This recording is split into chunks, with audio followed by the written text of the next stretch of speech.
Vipi ndugu yangu? Poa. Mbona siku nyingi naona hivi umekasirika kwani kuna nini? Hivi wewe umetoka huko, yani umenikuta katika hii unaanza kuniuliza maswali ya Ni nini mbaya wewe nikikuuliza sasa saa ngapi mbona uniambii? Naomba uachane na mimi, sawa? Achana na mimi kabisa. Yaani unaponiona hapa achana na mimi. Niache nikiwa na mawazo yangu, sawa? Na kuheshimu my brother. Sasa akuache kwani wewe ni mke wake? Kwa hiyo sasa wewe ndugu yangu, umetumwa? Nakuuliza umetumwa?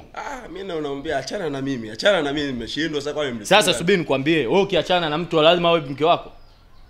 Kwani kuna mtu anaachananga wale mwanaume anasema nimeachana na mwenzi. Huyu naona hayuko vizuri. Mimi ndakusema kwa baba. Unasemaje? Ndakusema kwa baba. Kuna kitu wewe hujajua. Huyu anahitaji kupelekwa mahali. Si uongo? Hivi uko na tatizo nakwambia. Mimi? Nakwambia una tatizo wewe.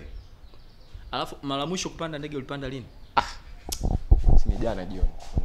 Huyu apandagi ndege, akifunga kuku akirusha hivi ashapanda ndege. Si ndio hivyo kwani ulikuwa unataka nikwambiaje? Juzi kuliendaje kwa? Juzi.